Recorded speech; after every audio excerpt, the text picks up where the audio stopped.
ไม่สูงค่ะเมื่อในเป็นวันที่20เดือนธันวาคมที่4ปี2026ในตอนในข่าวใส่หมอขอมีข่าว3ตอนเดมาเพิ่นเผาค่ะตอนที่1ไฟไหม้ฮาวเฮียงไหม้ป้าเฮิรนเย่ก้นวานกว่าบอก1เหงหลังข่าวเงาเที่ยงตอนหนึ่งค่ะ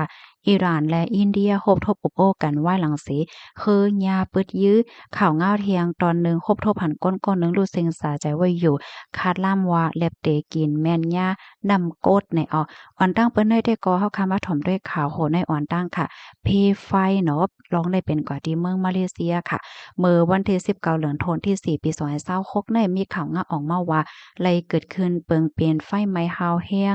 ตีวานกัมปงบาฮาเกียเมืองมาเลเซียค่ะไหม้กว่าเฮิรนเย่กวนวานคนเมืองในหมอก1เหงหลังตื้อคือกวนวานคนเมืองหมอกเกาเหงก่อค่ะในนั้นตาสิผาสิผาก็เนี่ยเยียนเปลี่ยนก้นหามเฮิรนเย่ดีอยู่กว่าไหนไฟไหม้ปอกกำไนมันเจิงว่าเฮิรนหมังหลังก็ไหม้อิดๆหมังหลังก็ไหม้กว่ามอกครึ่งหนึ่งหมังหลังก็ไหม้ป้ากว่าหมดถึงที่อ่ำจ้างสืบอยู่ไล่กว่าเหย้าในนั้นตั้งฝ่ายผู้มีปนพรเขาในกอและจะถาปืนดีเปิดตาจอยเทียมปันก้นทบเพให้จางอยู่สร้างเศร้าและโจข้าวในลวงตั้งที่อันไล่เปลี่ยนกว่าจึงไหนในเป็นย้อนเปิดสั่งจึงหื้อไหนนั้นผู้มีปนพรเขาตึกสืบกดทัดด้วยอยู่ว่าไหนค่ะข้อมูลตอนในคาลิปีมาที่ห้องการข่าววอลฟอรัมออกไว้ในเพไฟในกอลีโกเตค่ะเนาะพี่น้องค่ะตาเตเฮ็ดไรคืนหนึ่งหลังในมันก็อ่ำง่ายจังไหนค่ะนะก็ยอก็ด้วยหมู่วานเขาในค่ะเนาะมีไว้หิมนำว่าสังว่าเฮ็ดจังเนี่ยเนาะ ลูกดีข่าวเงาโหนในเสและกำในเฮาคามาถ่อมด้วยข่าวเงาแทงตอนหนึ่งค่ะอิหร่านและดังอินเดียหบทบปบโอ้กันเมื่อวันที่19เดือนธันวาคมที่4ปี2026ในมีข่าวเงาออกมาว่าพ้องลงฝ่ายนอกเมืองอินเดียเลยออกมาเปิ้นผ่าลาวว่าไลหมอข้องเอาโพเตียนอิหร่านเขาหบทบเปิดดาอบโอ้เหี่ยวก็แหน่ฟังหางลวงไม่อกไม่ใจ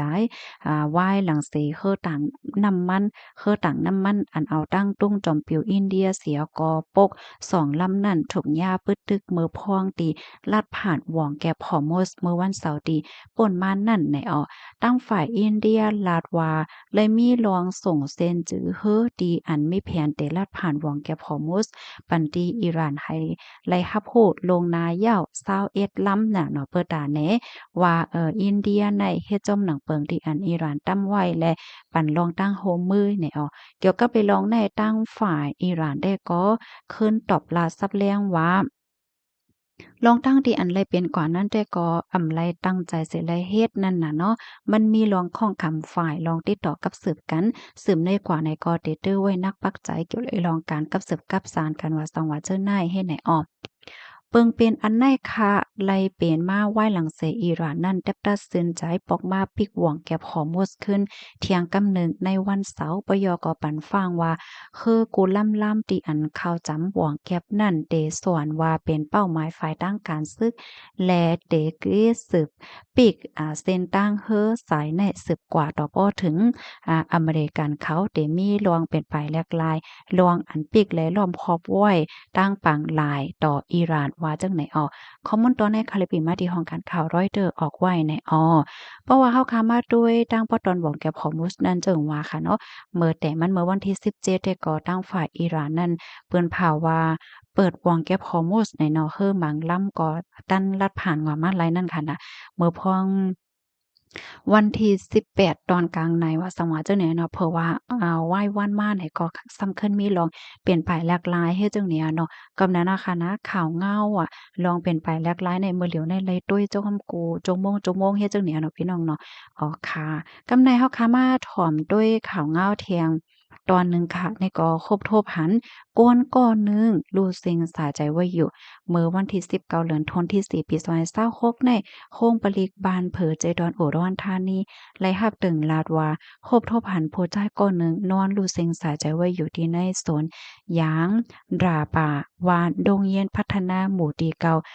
คำโป้งเจเว้งบ้านเผอเจดอนอุดรธานีไว้หลังเสไล่ฮับตึงลาดเยี่ยวก็ไล่ลงปืนตีเสียวก็กว่ากดทัดด้วยเนี่ยค่ะ เพราะว่ากว่าถึงยาวครบทบหันโพจ้ายอำโฮจักจืออายุเดมีอยู่มอก30ถึง40ปีเนี่ยค่ะนอนเหรู้เซ็งสาใจไว้อยู่ดีในซุ่มเนาะจึงเฮาหันตีในแคบหางเนี่ยว่าคาล่ำวาและรู้เซ็งสาใจไม่ยอมหมอก1วันในอ้อม เผื่อว่ากดทัดด้วยดีในซุ่มในเถงนั่นเหี่ยวก็ครบถ้วนผันเสื้อผ้าสีขาวในหั้นนะเหมือนเจิ่งว่าเสื้อผ้าเสื้อโคอันที่เปิ้นนุ่งเหี่ยวก็ตื้อกำศีลถ้ำว่างไว้อยู่เนี่ยค่ะหิมห้อมนั่นก็ครบถ้วนผันป้านำโกดอันเปิ้นเอาไว้ยอดยางดาปานั่นกำนันภูมิปนพรเขาไล่ตองถามนายคล่องอายุไล64ปีก้นกินจางเฮ็ดยางราปาในหั้นนะก้นที่อันครบถ้วนผันขับดอกเพอใจก็ในก็ลานในว่ากลางในวันนั้นๆเนี่ยก็มาลุ่มล่าโดยสวนหนังปกติกูว่านั่นล่ะค่ะเพราะว่ามาถึงเนี่ยก็ครบถ้วนผันคาบโตก้นในเสแลจังไรฮิปแน่ตึงลาติภูมิปนพรเข้ามากดทัดยืนยันว่าอ่ำยำฮู้จักอ่ำยำหันก้นในในอ้อมยำหันสิปอกเฮ็ดจังได๋บ่นำ สืบล่าเที่ยงว่าออนนาในไหนตีในอันซุ่มเขานั่นนะเขาก็เอาไว้มีไว้นำกดเปิดตาหยอดยางใน4เตาค่ะเมื่อเหลียวได้ก็กึดเหลืออยู่3เตาคาล่ำว่าก้นก็อันเซงกว่านั่นเรียบเดมาหรือเฮอหรือใจที่ซุ่มเทนั่นเหี่ยวก็หันแม่นเตาน้ำซ้ำถางว่าเป็นน้ำกินในเสแลเอามากินเห็นไรถึงที่ป้อรู้เซ็งสาใจกว่าในออตั้งฝ่ายภูมิพลพรเขาในก็ไล่เอาเก็บไว้ถ่ายค้างไว้ซักเสหลักฐานมันเสแล้วก็เอาส่งกว่าที่โรงยายาในคะเนาะเปิดดาวกดทัดลองตั้งไล่โหอยู่ยามมันเที่ยงกำหนึ่งเสปยก็กับสารดั้งญาติพี่น้องมาคับเอาคับโตแฮ่นหลุดด้านปันก็จำหนังฟิงทุ่งศาสนามินนั่นในตอนดาวก้อนหวานหิมห้อมนั่นแต่ก็ลาดว่าตอนยามหัน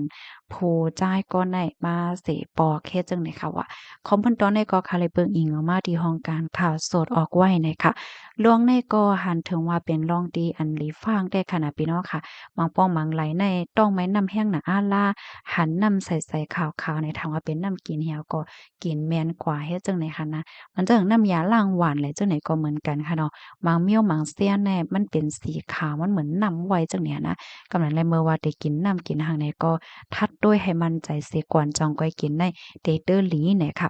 ยินจมกูก็ที่รับถอมปันแห้งค่ะหมอยสูงค่ะ